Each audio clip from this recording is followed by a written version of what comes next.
Hi, thank you so much for joining us tonight. Increasingly, gun violence is directly impacting the young people in our community.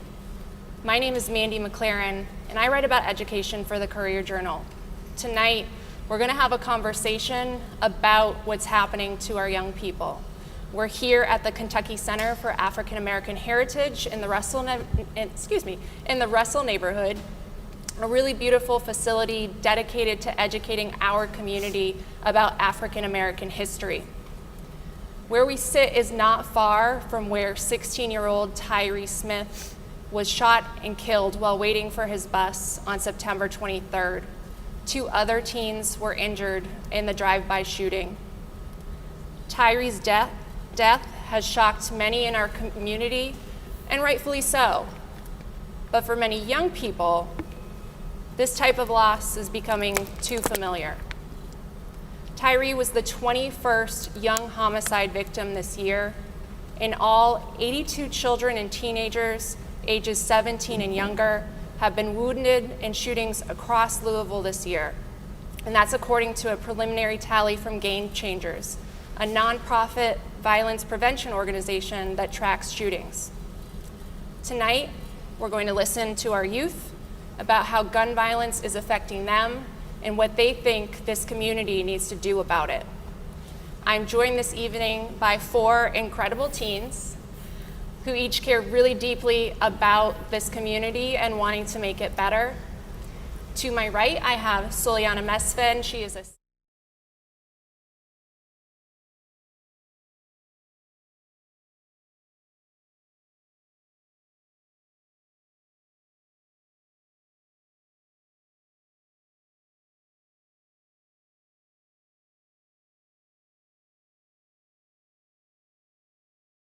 joined tonight by Dr. Nicole Fields, who is the school counselor at Inequity, and she's going to be here to share her expertise about mental health and trauma, both for the teens that are with us and for you all watching at home.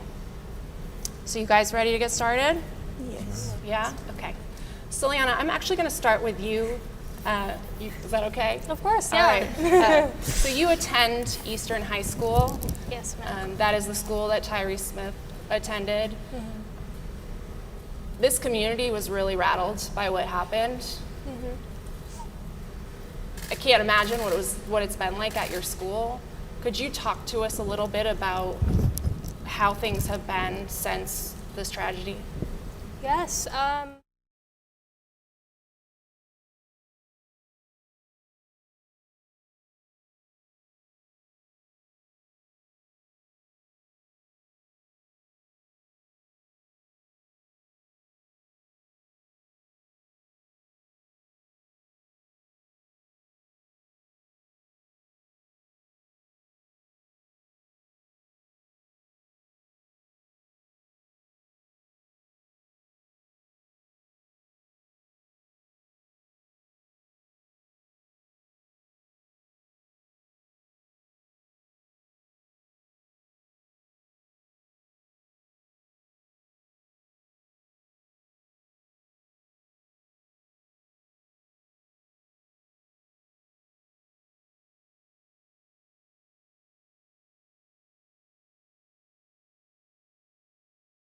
What have been some feelings that you and other kids at Eastern have been experiencing since this happened?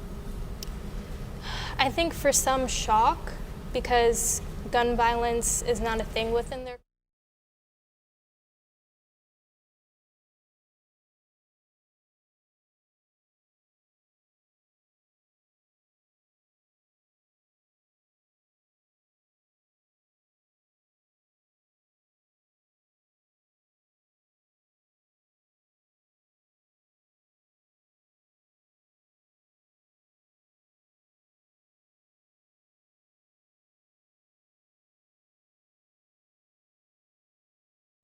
By a show of hands, have any of you experienced something similar at your school? Okay. Latasha, you want to tell us about that? Of course. Well, see, there was a couple people that it happened to. I don't want to say the wrong names. I know Terrence, he was one of them.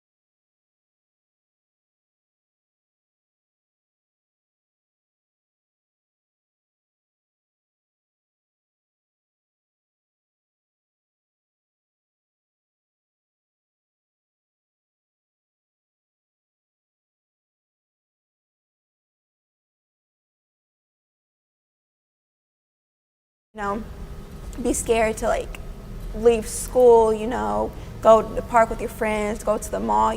We shouldn't have to worry about that. But a lot of people are really scared because, you know, it could have happened to anyone. Like she said, it could happen to anybody, you know, and you don't know what you can take for granted until it's gone. Like, it's just affected a lot of people, and we had grief counselors there several times because it was just terrible. He was a senior, you know. It was his last year there, you know, before he could go out and do something big. And it just, you know, it just made me sad, you know, seeing all those people hurt. I didn't really talk to him that much besides just in third period, but, you know, it really hurt. And then another student, I don't want to say his name because I feel like I'm going to get it wrong, but it was in fifth period, you know, and I talked to him like the day before, you know, the next minute he was gone. Like, you can't bring that person back.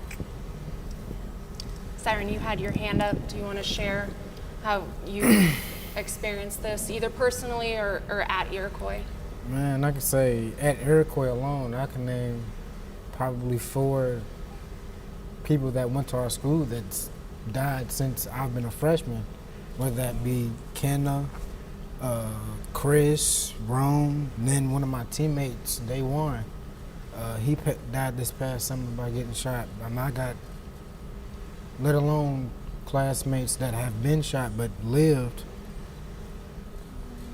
It's just crazy because I hear from other schools they got counselors coming in, they're getting breaks and stuff, but we don't really have that at Iroquois, like recovery for like mourning a death, because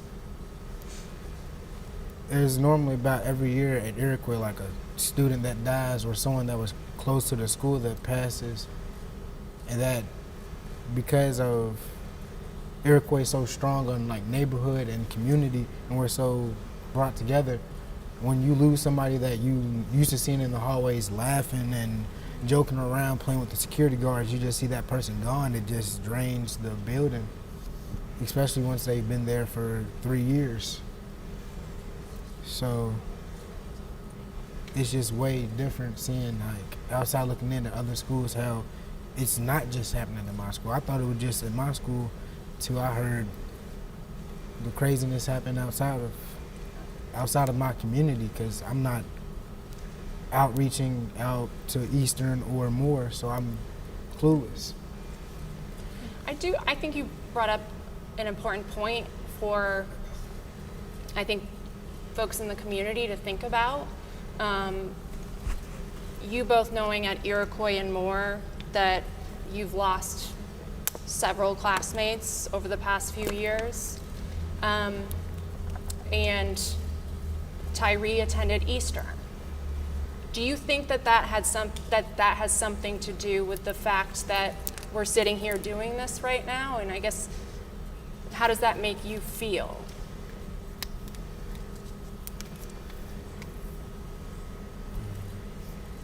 So Liana, you go to Eastern, Yes. right? Mm-hmm. And for those of you that don't know, Eastern, as it sounds, is on the east side of the county. It is predominantly white and much more advantaged than other schools such as Moore and Iroquois.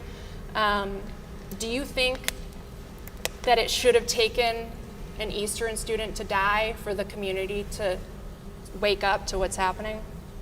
No, of course not. I think even though we live in, a predominantly white area, well-resourced area, that doesn't change what's happening within Louisville, within our city, what's going on in the West End. None of that. And so I understand the outrage for what happened at Eastern, but I wish it was the same with schools in the West End, because, you never hear about, one of the 4 friends of yours that got shot, or, what's happening at Moore. And I think that's crazy, and that's putting us such a step back when we talk about gun violence and when we talk about reform and stuff like that. So we need just equal representation within the media. DeMontes, I want to bring you into the conversation. Could you share a little bit with us about how gun violence Has it affected you personally? Yeah, it hasn't affected me in school, but outside of school, where I used to live in the West End, it's a lot of guns in the neighborhood and a lot of just around the kids too, not just the adults, but the kids I used to hang around. They did things that shouldn't have been done, and it wasn't a clean neighborhood. My cousin, he had died right down the street from my house to gun violence. And I was in school at the time, and the school was up the alley from him. So I heard about it when I got out of school, and it took me by surprise because he was always such a positive person. So it's literally anybody that can be affected by gun violence. Can I say something real quick? Yeah. I was born and raised in the West End between California Park and Victory Park. And although we saw things, it's been amplified now. And it kind of hurts my heart to hear that at Eastern, it had to be this student before everyone paid attention to it.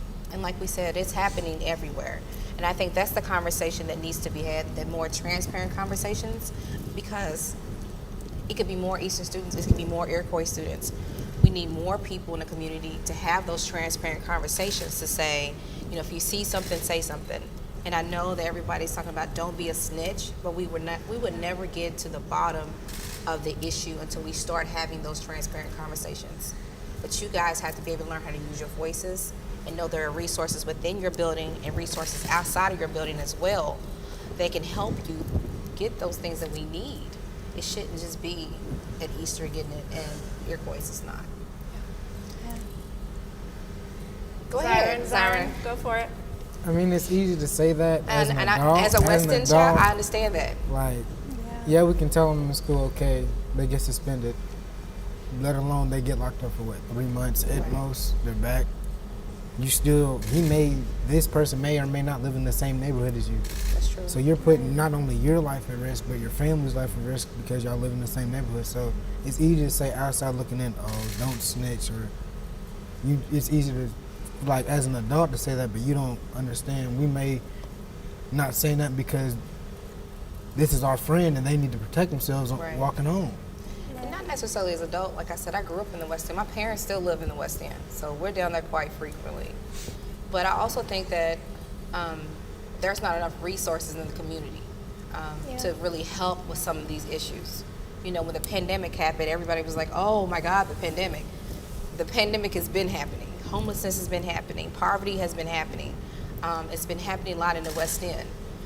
So why are we not pouring resources into those communities, into those schools? And I think once we start putting the funds and resources there, then perhaps more people will feel like it's not just me, I can't say anything because I have to protect this person. So I know how it feels. Just now on the other side being an adult, just trying to make sure I'm doing my part and try to help my community the best that I can. And provide students a person within the building that they can feel comfortable with and say, hey, I understand exactly what you're going through. I've seen it. Not to this extreme, but I've seen some things, and I think that's important. But you got to have that relationship, and I think ultimately that's a relationship and funding for areas of need. Does that resonate with you, needing more resources in your communities? Yeah, I can say that just not even in the community, within schools. You can tell the huge difference between, like, I'm gonna keep it, if I'm being honest, like schools like Ballard, they just built a $2 million turf stadium. Yeah. When you go to Iroquois, we don't even have new bleachers as compared to, just because they have alumni that come back and refund the school, and we're just left behind in the dust.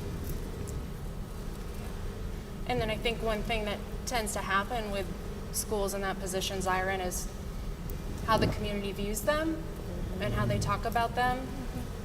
And I'm not sure, Latasha, if you've experienced this at Moore. I'm curious, what is it that adults aren't understanding about your schools?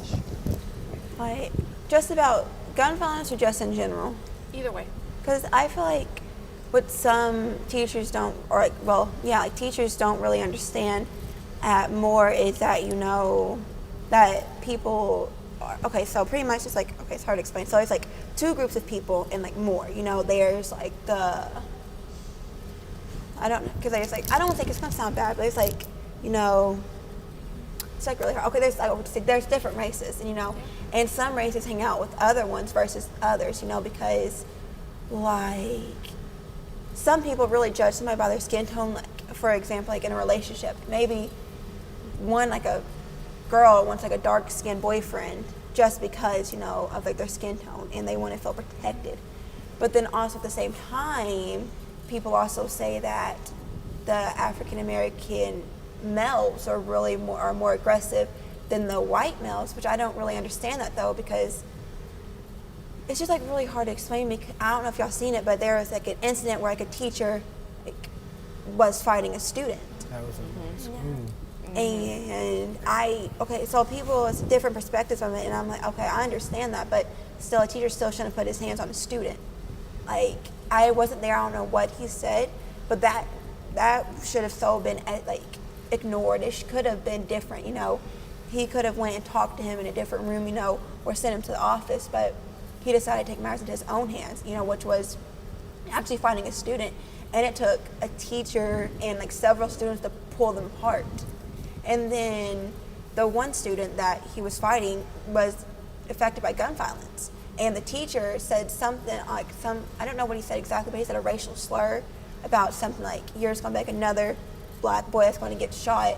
And I was like, first, that's just a red flag. That should have never been said, because you don't know what that student's been through. He was already part of, you know, a gun violence. He was shot. And then he lost several friends to it. And I'm just like, I don't feel like the teachers think a lot into it, you know, because they're like, oh, well, you know, you're fine, rub it off. But it's like, you don't really understand it. You're not there. You're not like a student. You, like a student's perspective versus a teacher's perspective, it's totally different. If something happens, you know, they're going to listen to the teacher over the student just because the teacher's more higher up there than the student is. And I don't feel like that's right, because a lot of things, you know, you don't know what goes on in people's lives, you know. You don't know what happens after school. So you never want to just judge somebody just because you don't know them. And a lot of teachers do that, and I don't really know why. But they just like judging people before they know them, or they treat them different. I don't feel like that's right. And Dr. Fields, not everybody, you know, copes in the same way or has the same emotional reactions to trauma in their lives. But are there, you know, some general patterns that you see with how, you know, children who are being exposed to gun violence in their communities, how that's manifesting at school, that, you know, on the surface, you might just seem like misbehavior, but it's actually rooted in this pain? A lot of students are triggered, or we should say trauma reminders. In that instance that she just spoke of, the student had a reminder when he said he's going to be just like another student. So he was instantly triggered and made him react. So our students tend to, the younger kids, you see them a lot of times act out, they run. I was an elementary counselor, and they used to try to run out the building. You're like, what is going on? But they don't have the vocabulary to say, I feel this way, or this is happening to me. Middle school students tend to shut down at times, and then high school students sometimes can be more aggressive.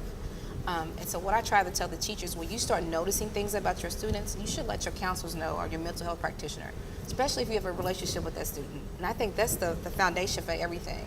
The one thing I can say about at Iroquois that we did beginning of this school year is that before we started any content, we worked on social emotional learning for the first 8 days of school. We did no content. So kudos to our principal for putting that as a priority. And so we did games, we journal, and we still spend at least 3 times a week doing social emotional learning with our students. That allows us to build a community and figure out our students. You have them in advisory, so you have the same group of kids every A day. So you get to know them and build that relationship. So if something is off, you can tell that, okay, he wasn't himself today. He came in, he was very tired, he was very fatigued, or he's quick to get anger, or he's just walking out the classroom. All of those are red flags that something is going on, even if before you really get a relationship with a student. Most students come in and have a seat, but if they're not doing that traditional student, something is off. But as for teachers, you just have to be mindful that before you think something is a misbehavior, that maybe something else is happening or triggered that student. So just take a beat take a moment, and if you don't understand it, contact your counselor, your mental health practitioner, or talk to assistant principal about what you are seeing. And we just had an instance today. We had a parent come in. He told us a lot of stuff. So we're setting up a meeting with the teachers, with the students. We can provide him some wraparound services. But that comes from being able to have those conversations. But everybody has to take a minute to listen. And I think that we're so quick to judge, especially for our students that live in the West End. They're not necessarily saying that about the kids in Eastern, but trauma can affect anybody at any time. And so that's just kind of my perspective on when it comes to teachers and students and how we should be addressing it in our building. One thing that helped me, I used to teach middle school students who were in similar situations as you all, is thinking of an iceberg. So you picture an iceberg. If you're just looking at it from above the ocean, you're seeing about this much of it, right? But if you were looking at it all the way down, under the ocean, there's so much that we don't see on the surface, right? And if we're not coming at each other, or your teachers are not coming at you with that realization that what you're maybe showing to me right now with your apathy, or your don't want to follow directions, that there might be connected to something below the surface. And I think, Dr. Fields, you have a point about having trusted adults at school that you can go to, especially when you're feeling impact of violence in your community, or even violence in the school, right? DeMontes, do you feel like at your school you have trusted adults that you trust? And if you do, why is that important? We do have a lot of adults at our school that we can trust. And it's important because when a student is going through something, sometimes, not all the time, they do go to an adult. If it has something to do with them doing something that would get them in trouble, I feel like they don't talk about it. And what's silencing them most of the time is their own pride. How their classmates would look at them if they were to go tell on each other.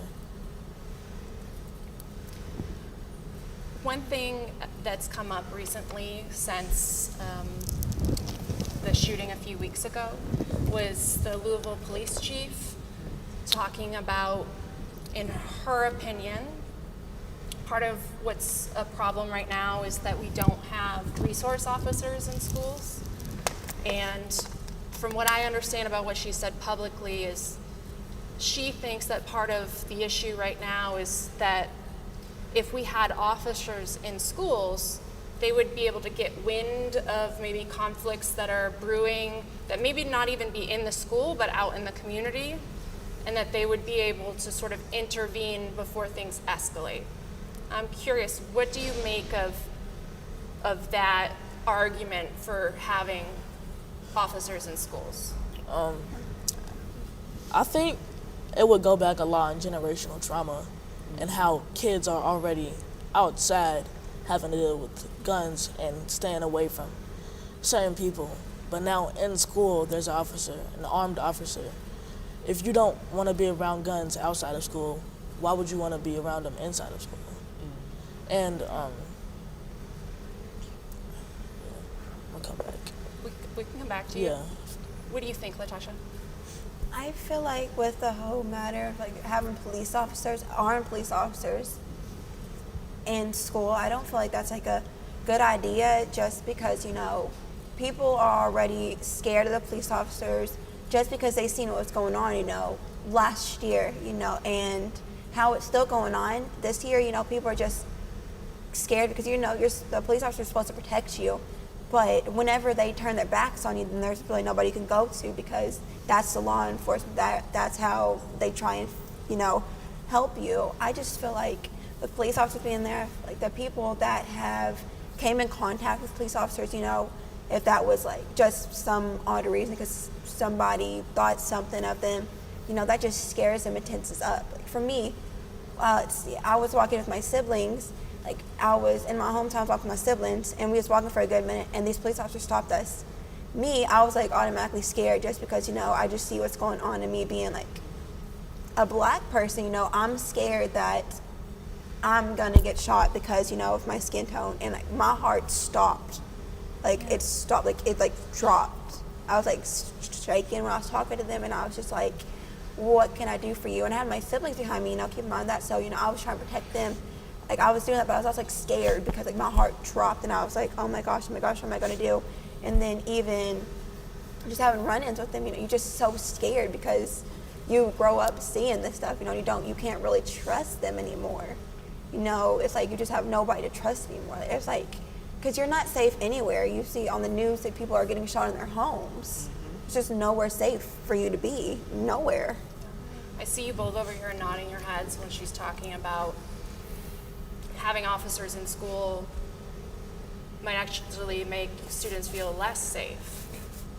I mean, I feel like the students at my school already feel that society looks at them as criminals, terrible, bad kids. So if you put a officer in there, it just makes them feel more so that society's giving up on them. They feel like she said, there's a lot of triggers because we grew up in a community where police might mess with you just because you in the neighborhood.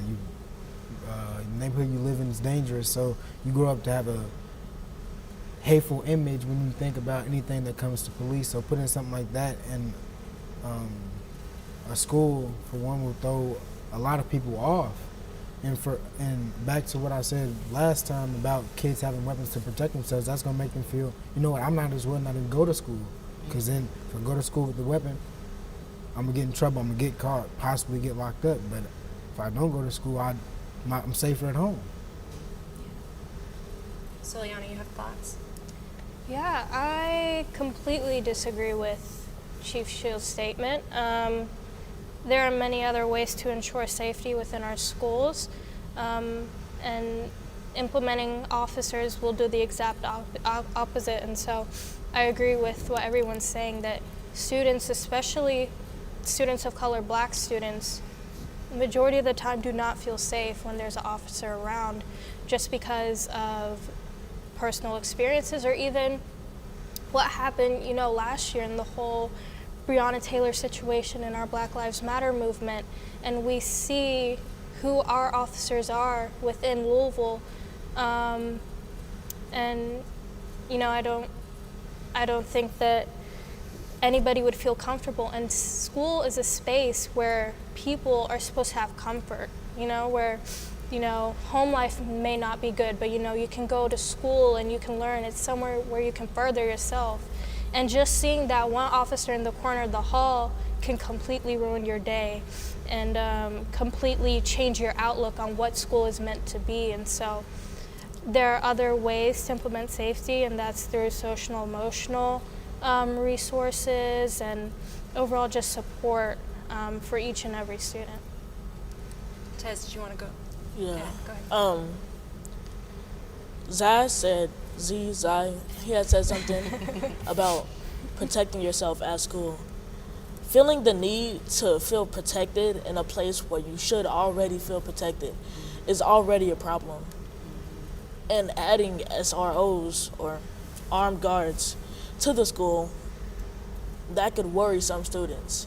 Maybe with stereotyping, Yeah. a police officer could look at you and be like, no, you're just your vibe is just off that day. So they think something's up, and now it's a whole problem. It's never just anything really. It's always something. One thing that's happened in the past couple of days, which you all might already be aware of, is that there have been a couple of guns found at schools in our community. From what you've experienced and what you know about, you know, what's happening with your classmates and your friends, why do you think that's happening? And what does that mean? Like, what should adults really be taking away from that fact?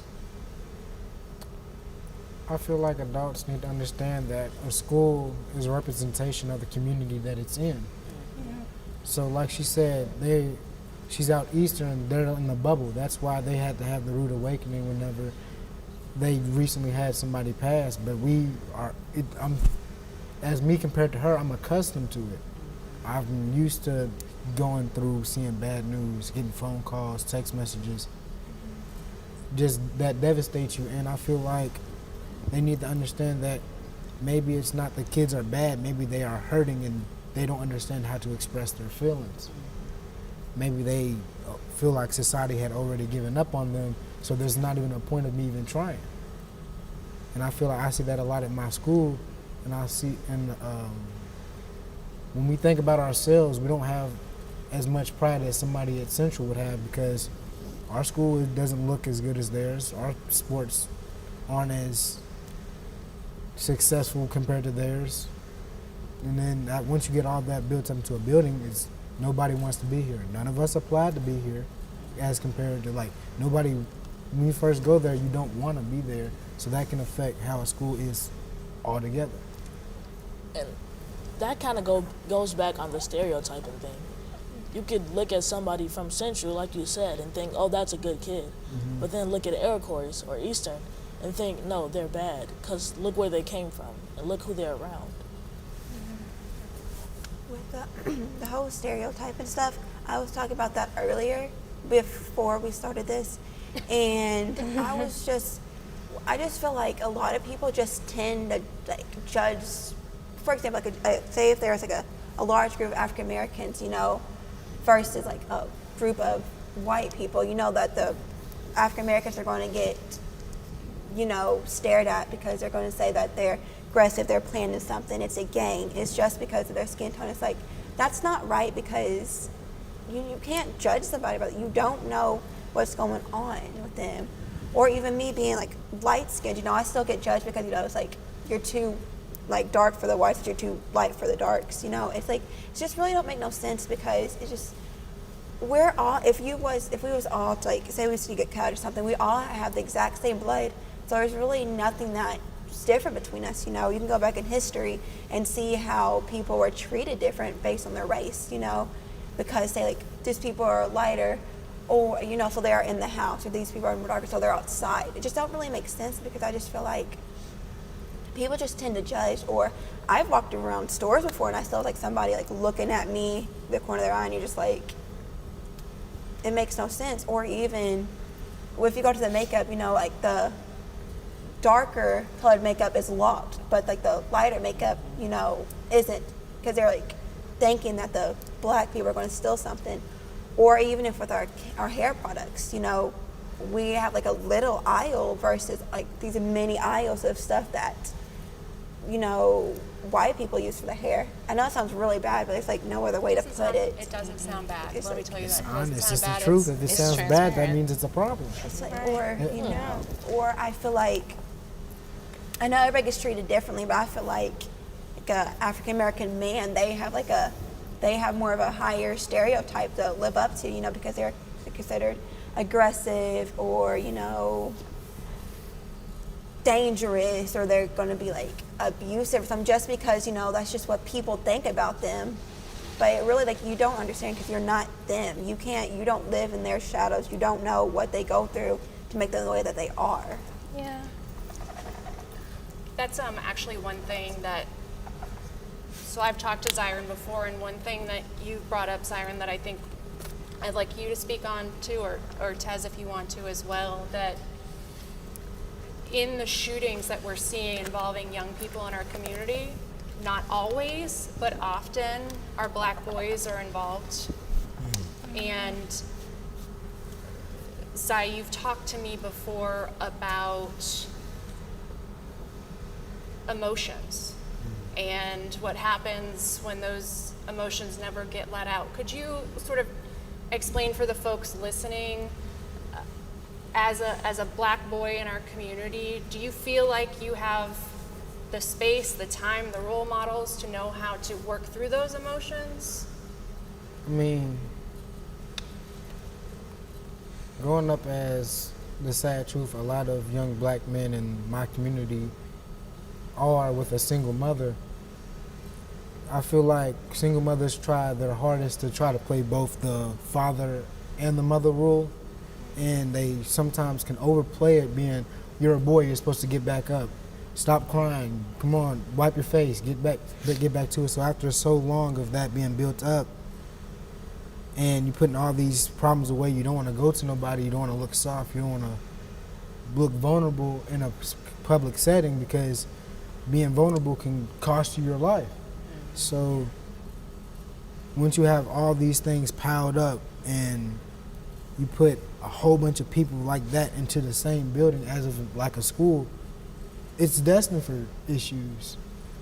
So I feel like once people, not even gonna say people, but once society as one understands that trauma can cause, it can make the difference between Ballard and an Iroquois. Tez, you go to W.E.B. Du Bois, which is an all-boys school that many in the community are probably familiar with, and is really focused on culture and brotherhood. Have there been things that your school has done that you think has helped you and your classmates be able to share feelings, work through feelings in anger, that you think maybe other schools could try?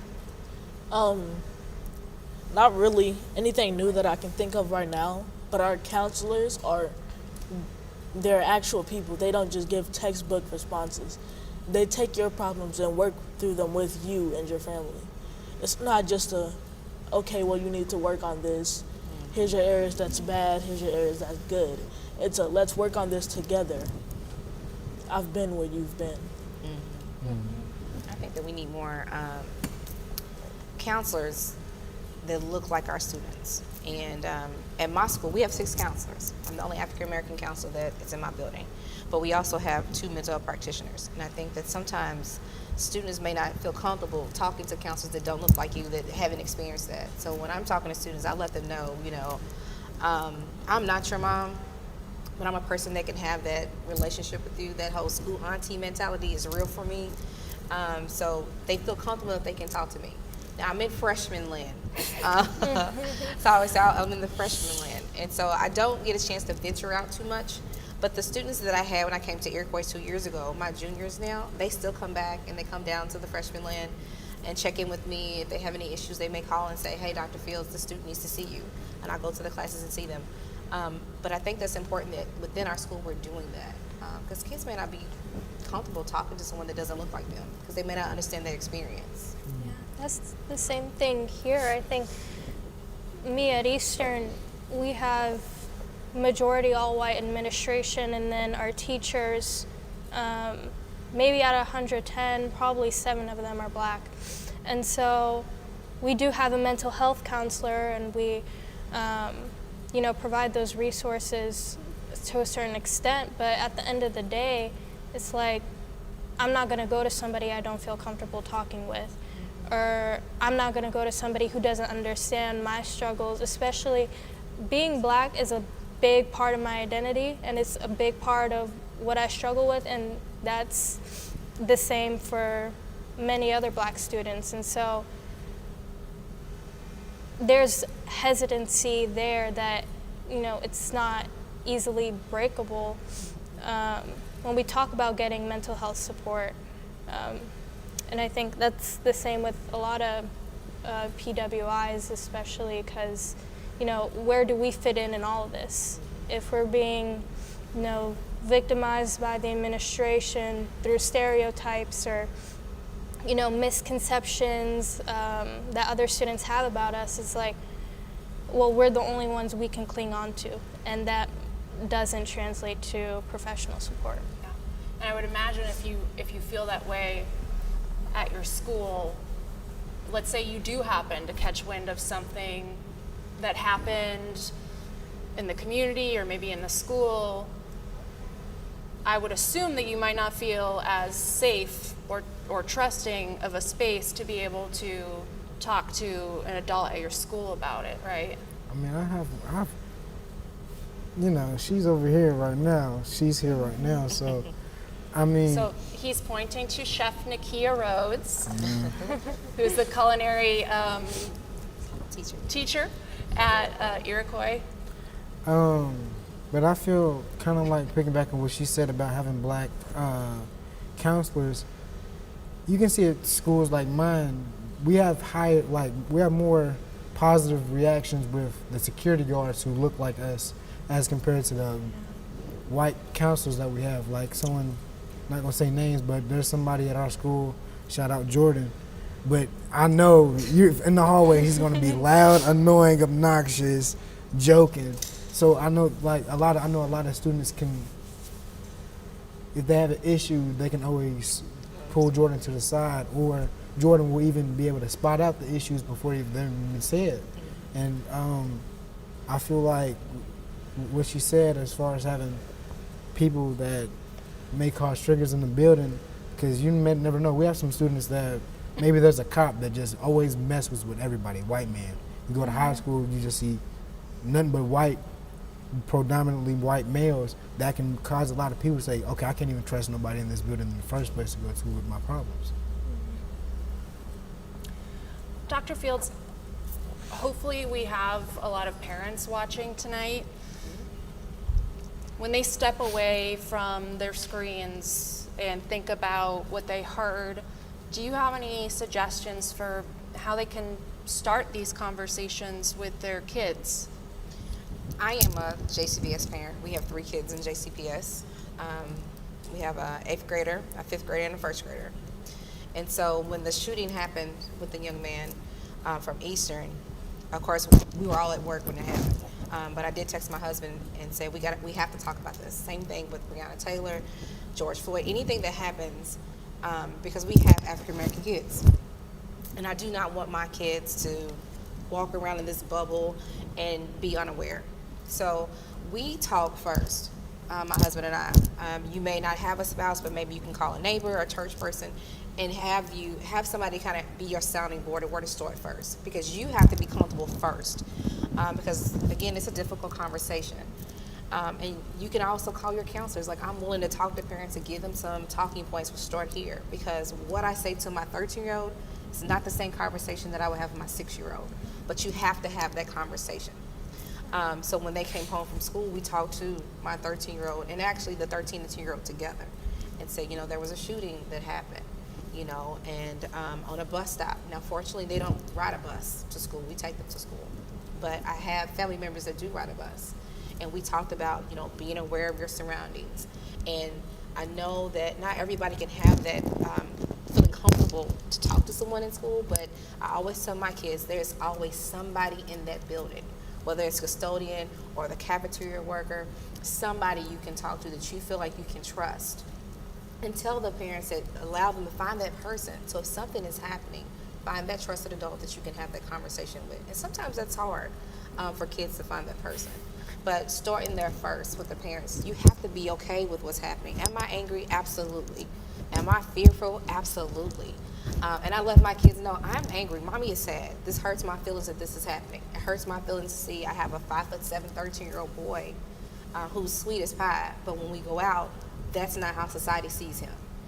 So it's very real for me as a mom. It's very real for me as a counselor when I go to my school and I see my amazing students like this one right here, that people can be intimidated by them. But making sure that as parents that you allow that time for your kids to talk to you. We have a policy in my house. My kids do not watch TV during the week. There's no electronics. I know it may sound harsh, but it has allowed for us to really have that time to talk. We are so busy with devices that we're not talking to our kids. We are talking at them. And they have a voice. The 6-year-old has a voice in my house. And by giving them that chance to come in and really say, how was your day? And then say, okay, well, by the way, this happened in our community today, and this is what I want you to take from it. It didn't happen to us, but it could have happened to you. It could happen to any of us. But this is what I need you to learn from this. How can I make you feel safer? How can I make you feel safer at school? And then be able to talk to their teachers. We have a parent-teacher conference coming up. Talk to the teachers, talk to the counselors, go to the school. That stuff is important. And then we have a family night. I know it sounds corny, but we look forward to Friday nights.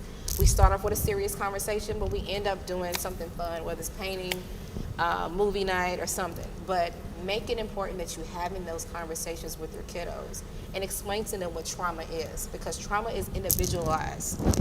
How I react to something may be very different than how they react to it. But at the end of the day, they have reacted to something, and you need to address what they've reacted to. I know we spent a lot of time talking about school and how to feel safe there, but it sounds like schools can't solve this problem on their own, right? And you're talking about the role that parents, whether it's your mom, your dad, your auntie, your grandma, they play a role in it too. They all play a role, and we have an amazing community here in Louisville. There are plenty of resources at the Louisville Urban League that you can turn to. I know growing up, the California Community Center always had stuff for us to do, and then they actually had a JCPS person that was there as a hub. So parents who couldn't go, say if their kid went to Eastern, they can go to the hub and connect with someone there to get resources and find out what's going on with their students. But there's always a will, there's a way. We just have to figure out how to get there. And sometimes it's just really having that conversation or asking the right questions to get the answers that you need. But it's there. I feel like now, more importantly, our community has to work with JCPS, because when something happens, it is not always JCPS's fault. I mean, we all have to work together. We all play a role in this. So we need to, wrap our hands around our students. And really, truly, we say it and give face service, but we really need to give them true wraparound services. And that's everybody. Everybody plays a role, and for all of our students to be successful.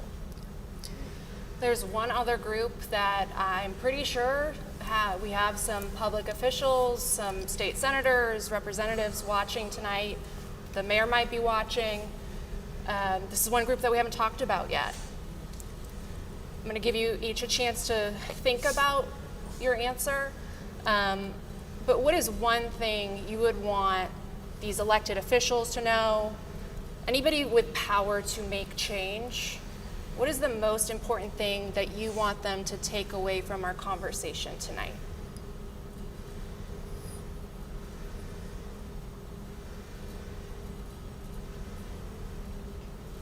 That this conversation should not be a response, that we need to have these very ongoingly and very frequently in that, and we need to center the spotlight not only to the teachers and administrators and the policymakers, but to the students.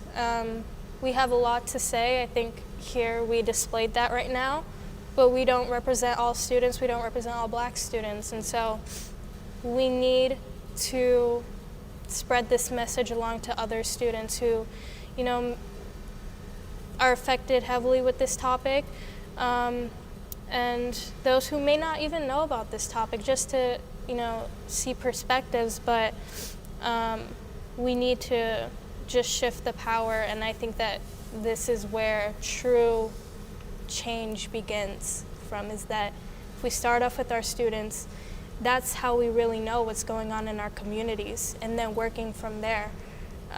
And supporting them in every way, and maybe not just listening to them and going off and doing whatever you do, but include them in your work, include them in developing these strategies you have. And so, yeah, I think that's one thing.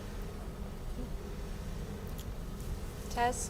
I think it needs to be more of a conversation and not just a talk. Yeah. Like more of a community. I think they need to come to us, and we need to come to them, and we need to be on the same side. And if we're not on the same side, we need to talk about it.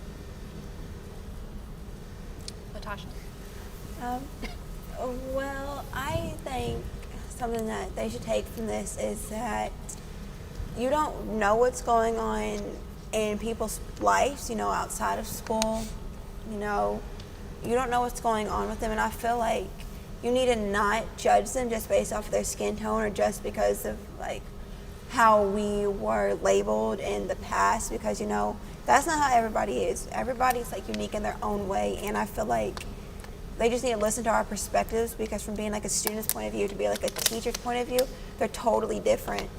And I feel like they just need to understand that, and I just think that they just need to listen to our perspectives and listen to where we're coming from, and don't just judge us off of are stereotypes, or even, you know, just because they don't like us. I know it sounds bad, but some teachers, you know, just don't like you. They have favorites of people that they don't like. I just feel like they just need to understand that you need to listen to people and listen to their problems so they can be solved. You said as far as speaking to government officials, and so. You can look at the camera even if you want. Which one? That one right there. Oh, that one, sorry, that one right there. This one? Yeah. Yep. I think government officials need to understand that racist decisions put in place by past government officials, such as redlining, is the reason why schools like Ballard got a $2 million facility just for athletics, and schools like Iroquois can't even open up all their lockers. So I feel like as far as redlining and how it's affecting Louisville, if you look at where all these schools are and how some are academically doing better than others, and racially these are PWIs, but their community is more successful as a whole as compared to the schools in the West End or in the south of Louisville. So I feel like they would put into retrospect that some schools may need more money as compared to others just to rebuild, because a community is only a reflection of the schools that's in that community. Well, unfortunately, we're pretty much out of time for tonight. I think Dr. Fields and I could keep talking to you guys for quite a while, but it's been great. And I want to first start by thanking the Kentucky Center for African American Heritage for hosting us tonight. It's a beautiful space, and if you have not been here, I don't actually know what's going on right now with COVID, but when you can get here. It's a great space. I want to thank you, Dr. Fields, Tez, Latasha, Soliana, and Zyron for being here and, you know, really volunteering your time. None of you had to do this, and so I can speak for the Courier-Journal and say we really appreciate that you came, and I'm sure everybody watching really appreciates it as well. And speaking of you at home, we're really grateful that you as well chose to tune in.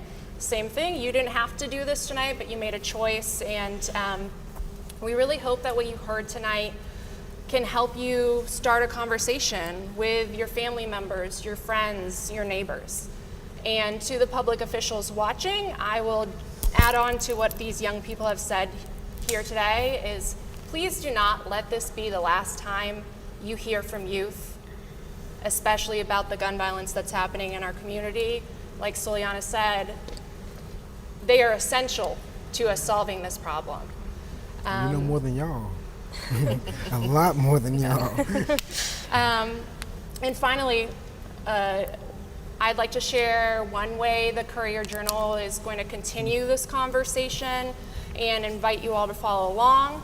And if you've enjoyed Zyron tonight, this might be especially interesting to you, but we're going to be launching a new 6-episode podcast that explores how community violence, in addition to other issues, is making it harder and harder for students to learn and to grow and to prosper.